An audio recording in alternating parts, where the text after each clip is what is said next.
Greetings builders, Daniel here and welcome to the first video of this awesome new league. While we wait for PoE 2, DDG will not let us down and will keep releasing a lot of new content. Now on August 18th we're going to face the challenge of the Trial of the Ancestors. On this video I'm going to share with you 6 starter builds that I believe they are going to be great, but since we don't have the patch notes yet, those are just expectations. I will get you the complete guides and POB for this weekend. I'm going to start this video with one of the most powerful starter builds out there. Even though I believe it might be nerfed on this patch note, it is so strong that it would still be great. I'm talking about the Venom Gyre Deadeye with the Ranger class.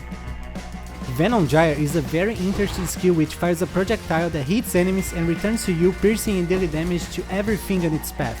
When the projectile successfully returns to you, you can keep and stack them up to 30 times and they will be released at once when you use the Whirling Blades movement skill. To list the pros of this build, I would not even know where to start. It comes with an amazing clear speed, boss damage and over 100,000 effective HP. Above all of that, it's cheap and easy to put together. It doesn't require any mandatory unique item. Now to list the cons is the real challenge here. It's hard to find something not to like on this build. However, I would say that as most builds, this one is also vulnerable to chaos damage, unless of course you invest on chaos resistance gear. As for budget, based on previous leaks, this build is very cheap. You can get it destroying early endgame maps with only around 90 chaos. To comfortably advance to yellow maps you need to invest around 120 chaos, and for easily completing your atlas I recommend investing around 4 divines. For clear speed I'll give this build 10 out of 10. The Venom Gyre projectile already has an expensive nature for the amount of time it stays dealing damage on screen. Now with a Deadeye that grants a lot of speed and many buffs to projectiles, the result is what you're seeing on this tier 16 gameplay. The boss damage is also a 10 out of 10. You can use Vol Venom Gyre to instantly have 50 stacked projectiles and delete bosses with an amazing shotgun effect using Whirling Blades on them. It's just unreal. For the survivability I give it 9 out of 10. This build comes with over 100,000 effective HP because of high armor, high evasion, spell suppression and block chance. Following we have the Poisonous Concoction Pathfinder with the Ranger class. I left this build out on Crucible because since it doesn't use weapons, players wouldn't be able to take advantage of weapon passive trees, but now that Crucible won't be added to the core game, this awesome starter build is back. As I just mentioned, Poisonous Concoction uses no weapons, instead it uses your life flask to inflict massive poisons on your enemies. To list the pros of this build I would start with how simple it is to level up. It gets really strong, fast and safe with low investment, making it a perfect build for beginners. Now to list the cons I would point that even though this is a cheap build, it can get expensive to activate all the auras. This is because you need an enlightened gem to do so, but don't worry, this is not mandatory at all. As for budget, you can get it destroying early endgame maps with only around 85 chaos. To comfortably advance to yellow maps you need to invest around 120 chaos, and for easily completing your atlas I recommend investing around 4 divines, but you can totally do it with less. For clear speed I'll give it 9 out of 10. You're fast and throw many flasks that poison enemies and cause nearby ones you also get poisoned. It's a great clear speed and very satisfying to watch. The boss damage is great and deserves 9 out of 10. The projectiles can shotgun bosses for a lot of poison damage.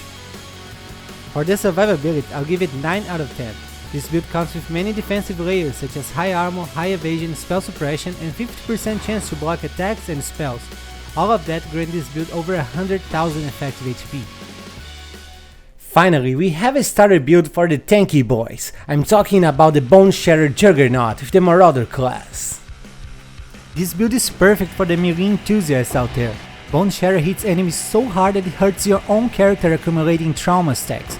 For each trauma you're going to deal and take more damage. That's why it's important to gather both attack speed and armor to stack many traumas and sustain their damage. To list the pros of this build I would start with its survivability. Even though you deal damage to yourself, this build has so much armor that you won't feel a thing.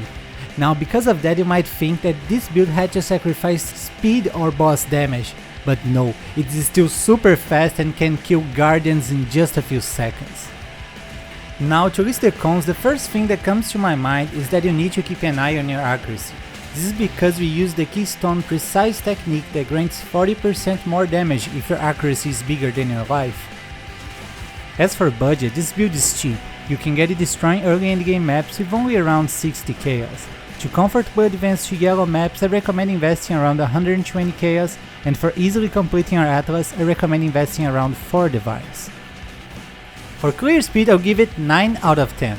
Boneshatter also creates a big pulse of damage when stunning enemies. That means that a single blow can kill an entire pack of monsters. Other than that, you stack a lot of attack speed that causes your Leap Slam to almost teleport you through the map. The boss damage is also great and deserves 9 out of 10. Using Berserk on bosses causes you to accumulate a lot of trauma stacks and deal huge amounts of damage. For the survivability, this build is surely a 10 out of 10, and I would even like to say 20 out of 10 if I could. This build achieves almost 200,000 armor and over 83% of all elemental resistances. All of that combined with the Juggernaut Ascendancy grant this character almost 500,000 effective HP. Yes, it's crazy. And that concludes the part 1 of our starter build expectations. Stay tuned tomorrow for 3 more awesome builds. Don't forget to leave your thoughts in the comments and give a thumbs up to support the channel. I wish you guys an amazing day, and don't forget to keep building!